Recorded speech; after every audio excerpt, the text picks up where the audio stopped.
I'm a fourth generation Southern Californian. My grandfather and my father were both born in the same hospital in Pasadena, so Southern California is sort of where our roots are.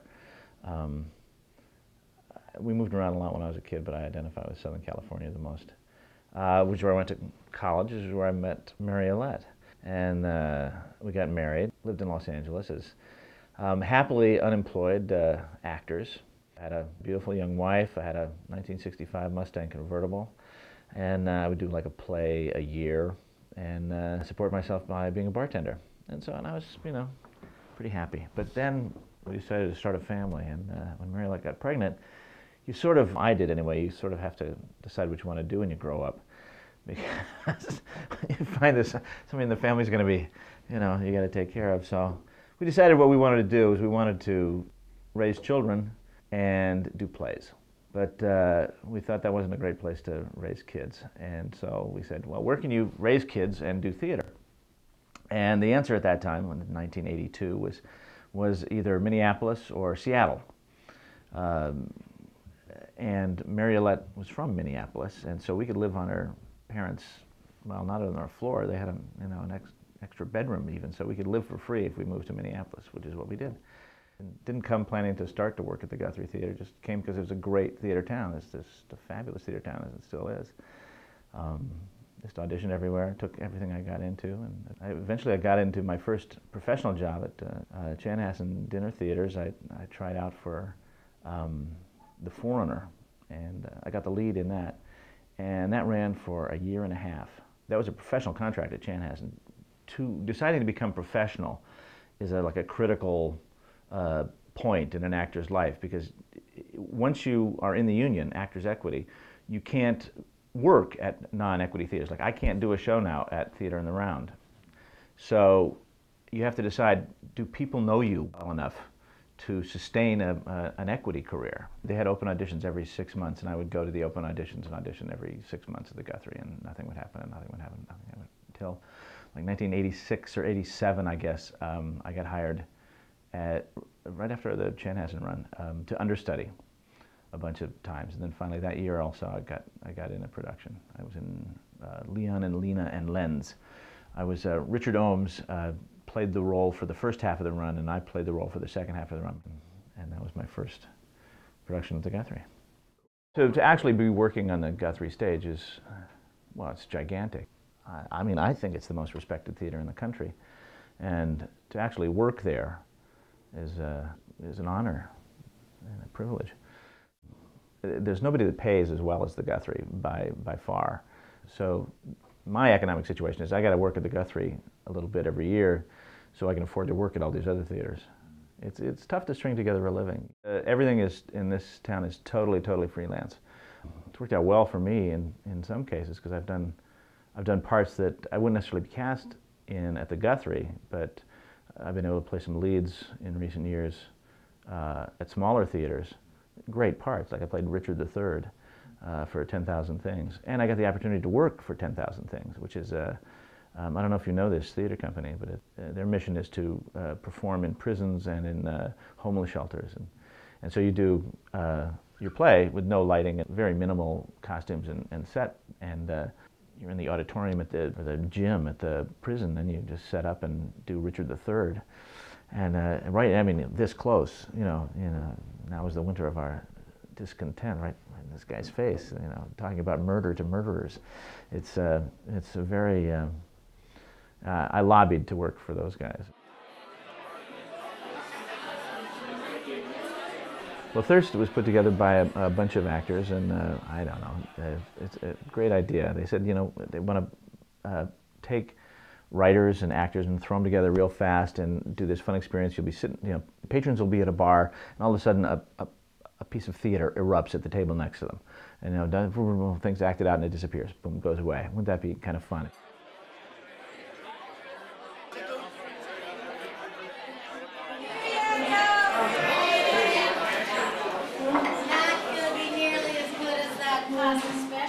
I already told you I don't like pasta. Because you never tried it.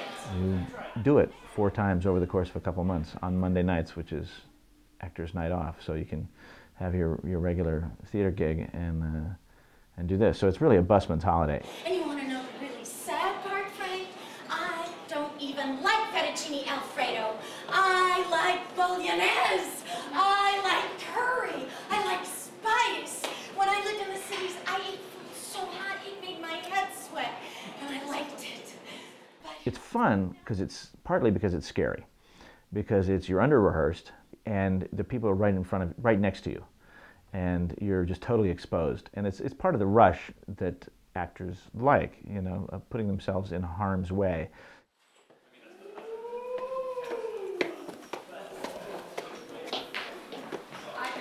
And this is the Wordle Thrust stage.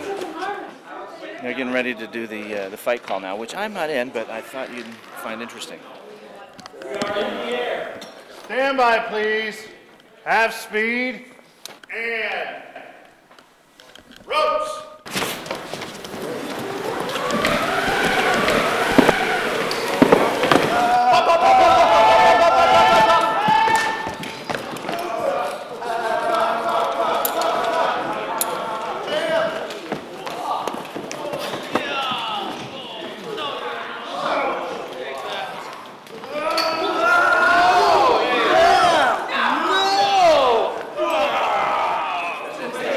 Quite a bit of fighting in the show, so they go through all of it. The fights were choreographed by John Stead, who's a terrific fight choreographer, but he doesn't stay here. There's a fight captain who every night before a show runs all the fights, all the violence, to make sure it's safe and everybody's okay with it. Bill McCallum over there in the blonde hair is the fight captain, and he'll be running this. But be sure that each slice has its own sort of energy and intention behind it. Okay. Shakespeare's the best. It requires a level of skill that you know, not everybody has, and so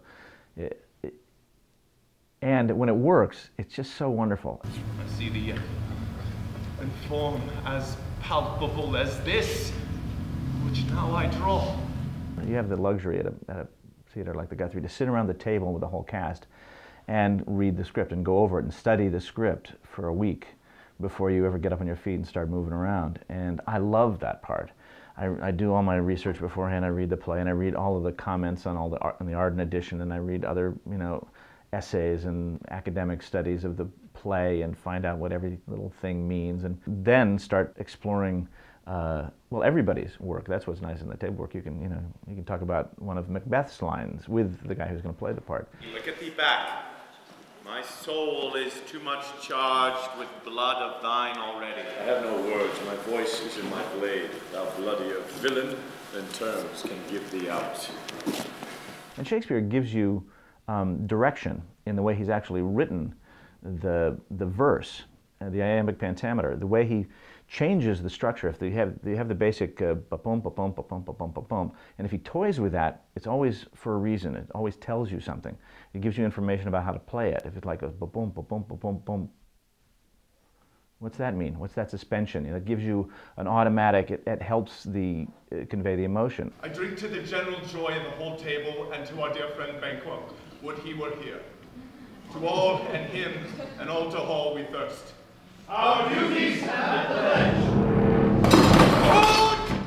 You have to have your acting intentions perfectly clear.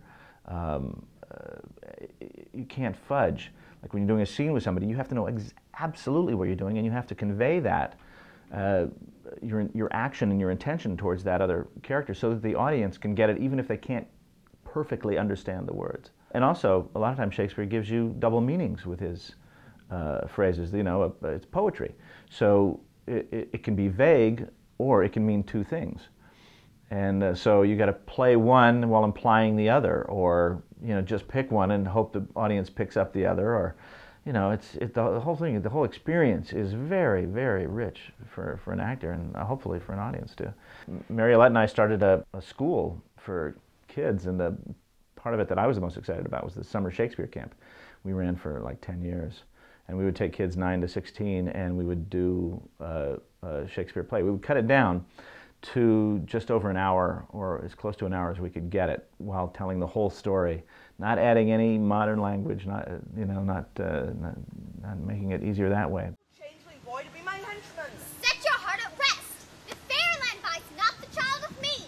His mother was a voter as my order, and in the spice in the air by night, full often has she gossiped by my side. We made it work. We always made it work, and you could always tell the story, and people could always understand it. So it's not inaccessible. Go thy way.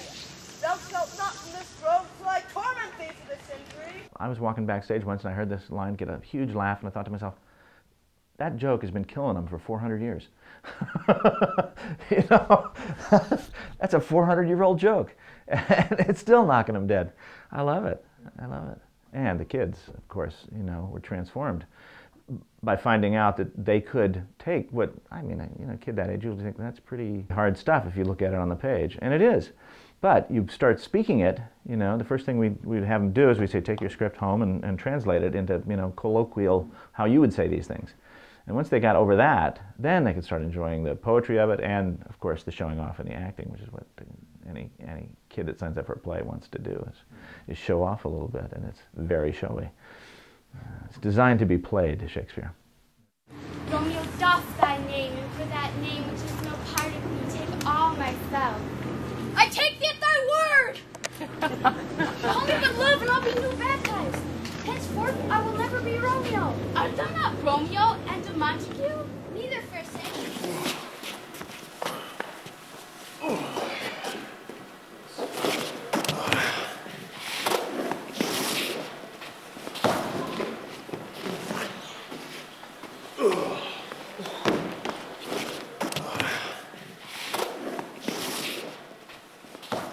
Stage door, come in here. Find out if there's anything waiting for you here, a check or anything. I think I do have a script over here. Script, next thing I'm understudying. There's a rehearsal room for each of the 3 stages. This is where we rehearsed Macbeth, and this is the rug is there, the edge of the stage is marked. And we have these nice windows. And Miss Isabel Monk, probably the only Obie winner in the cast. Thank you. Hi. Well, the first thing you do when you get here is you sign in. Because at half hour before the show, the stage managers will come around and they'll look and see who's not here, and they'll give them a call. John Skelly, young Prince of Cumberland. Look, I have my first equity deputy business. What do you do? I don't know, I'm supposed to post this on the... Here are some of the wigs. This is a couple of different versions of Lady Macbeth. Here's a couple of witches. There's 2 of us that run the show and then 1 person on proscenium, but these would be mine over here, and people just come right in and we'll set them up, change them out. Okay, this is the underworld. Hello. The underworld. Yeah. This is the trap room. They can build an elevator or a trap door any place under the whole stage, and they can make it any size and fly stuff into it. It's really quite versatile and quite marvelous. There's the bathtub for the Macduff scene. Hole in the floor. Thank you. And then they just lift that right up. Here there's 4 VOMs, 2 right and 2 left, and you can get to them here through various... It's confusing, but you learn your pattern. And what is a VOM? A VOM is short for vomitorium. It's the entrances from the front of the stage that go up onto the stage. There's a lot of random rocks and the tables set in the banquet and stuff. They have photographs of all of these things so that the general areas are pretty similar from night to night. I love the details on this set too. This will fill with smoke, and this is where Macbeth makes his first entrance, right through here. It's really quite spectacular. These are small dressing rooms that they pretty much dedicate to quick changes, I think. So you can see several soldiers have stuff ready to go. The shirts are prepared to be dove into. Mayhem, but well-practiced mayhem. You can always hear the play. It makes you nervous if you get any place you can't hear the play, because you keep in touch with it. No matter, even if you're not going on for another 10 minutes, you're everybody's always checking in with a play. It's an amazing community effort. Everybody backstage, all the backstage people, the dressers, the actors, are all listening and in the play, no matter what they're doing. Molly, the best dresser in the world. She washes the clothes, brings them to us, repairs them if they need repair. They have each other.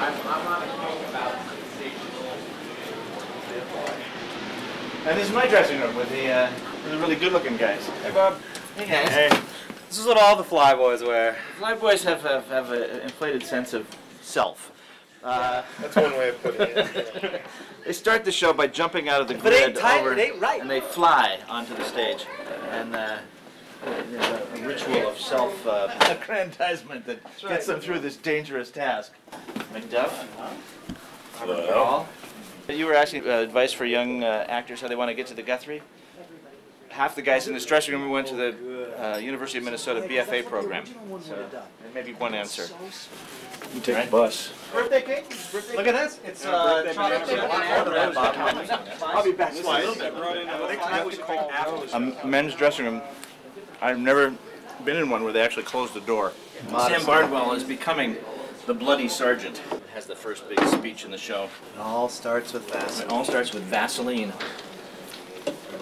Now, did you come up with this design, or is this Ivy told you what to do? Sort of changes every day a little bit, but she gave me the kind of color scheme, general color scheme of bruising.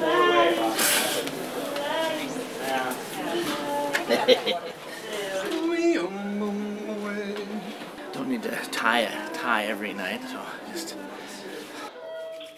Ladies and gentlemen of Macbeth, this is your 15-minute call. 15 minutes to the top. I don't know, is that strange? I thought maybe you did.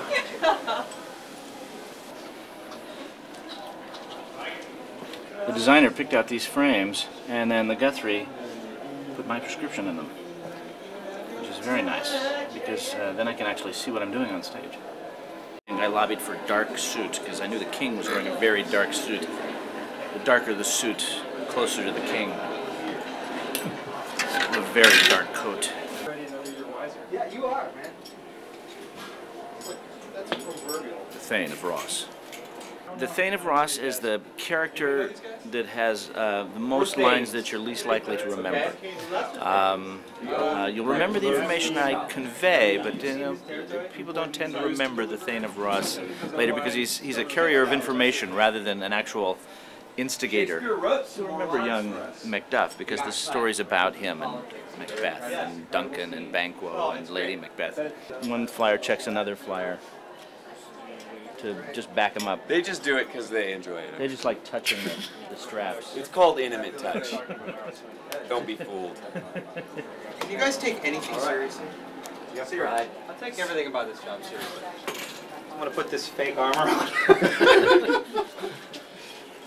Get ready for war. Yeah.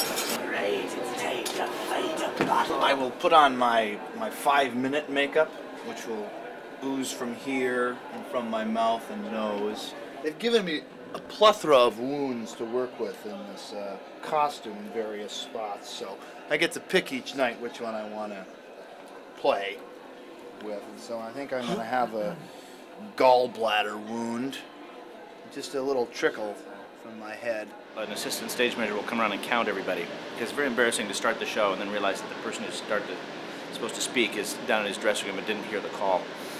Bob Davis night at the Guthrie is always a celebratory time.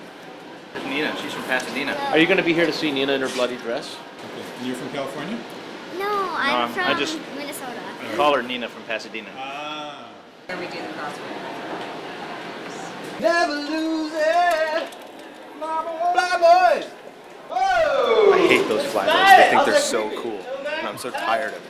They go up there, come down 30 feet on a rope, and they think they can fly. Air's calling. I'm just going to tell you, somebody needs to put them in their place, and that day might be the day. All right, let's do it. Do it up. Good show, Brownie. Have a good show, Iz.